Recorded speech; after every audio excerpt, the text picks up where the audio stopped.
everybody, welcome back, and let's talk about the Chase changes that happened today.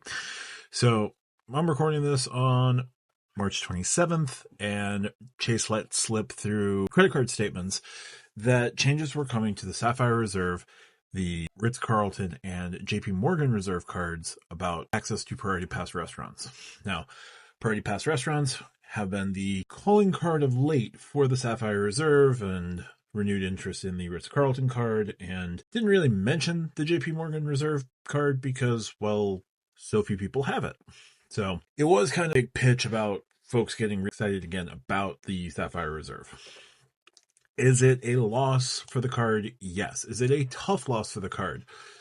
Depends on who you are. If you traveled frequently enough out of airports that only had only had Priority Pass restaurants, this is going to hurt a little bit. But unless you were traveling at least 5 times out of those airports and going to those restaurants each time with a companion, how often were your trips to Priority Pass restaurants really creating a lower effective annual fee of the Chase Sapphire Reserve?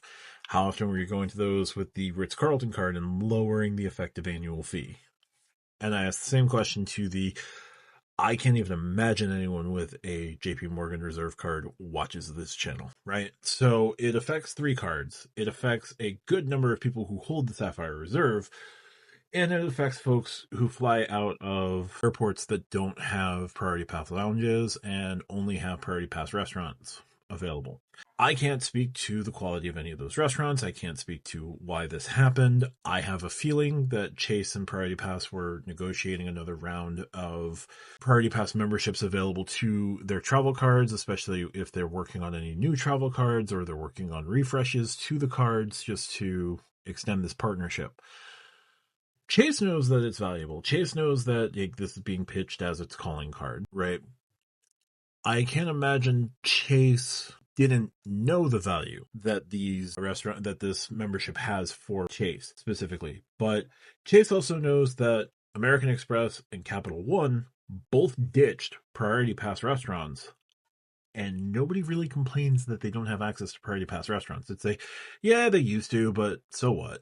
You have numerous Centurion lounges you can go to. You have Escape lounges you can go to. You have other Priority Pass and Plaza Premium lounges that are available on the American Express Platinum card.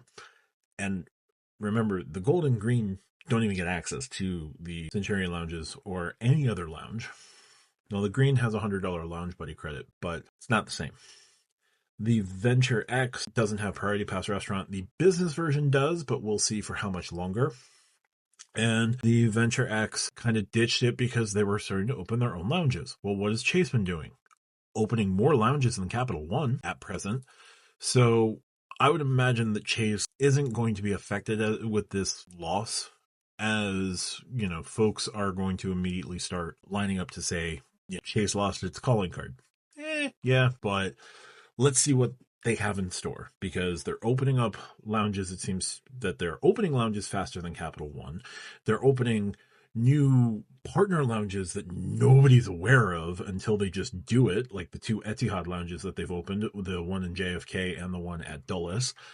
I would imagine they're looking for other airline partners that they will look to do the same thing with at airports that aren't typically available for lounge spaces with, like, American Express or Capital One.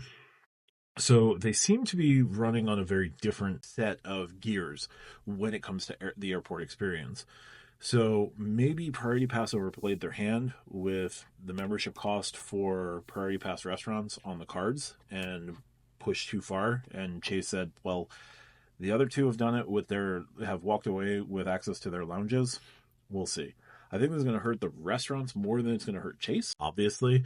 Especially if you're not going to be able to get a meal, basically, on Chase or Priority Pass's dime. So you're probably going to see a number of restaurants stop working out over time. Now, I'm not going to say they're all going to shut down tomorrow or next quarter or anything like that, but there will be a decrease in business, and I'm sure when those restaurants realize what it is, they're going to be pissed with Priority Pass and probably leave Priority Pass, which will put Priority Pass in a position of either needing to just junk the idea of Priority Pass restaurants or look for a new partner. Gee, I wonder what other bank is launching a new luxury credit card. Anyway, let's go back to Chase. So Chase has a number of options. They're opening lounges quicker than Capital One. They are opening lounges that nobody had any idea they were doing with partnerships with airlines like Etihad. So if there's an airline that had a lounge that was no longer working after that thing that took over our lives for about 2.5 to 3 years, yeah, maybe Chase is talking to that airline and maybe they're looking to get that reopened. And maybe that's in places where American Express or Capital One don't necessarily have strong penetration.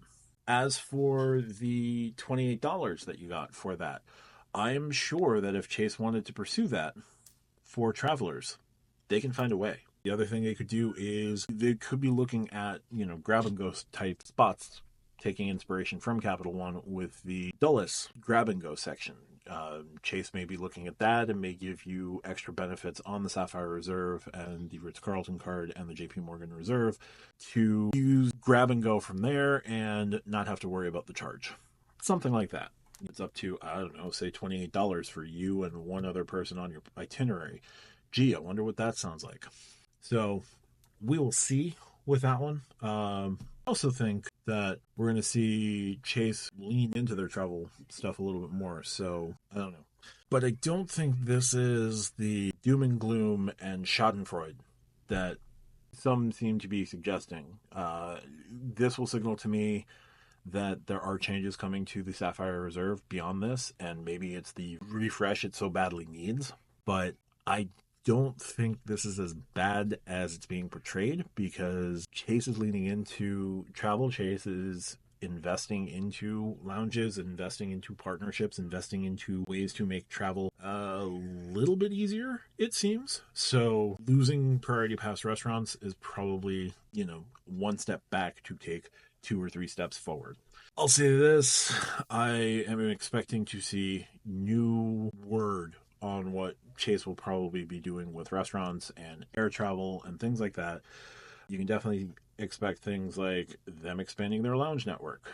And, other places that can definitely continue to do that would be New York's JFK Terminal 6 project that's going on, that's going to connect Terminal 5 and Terminal 6, maybe throw a lifeline to JetBlue.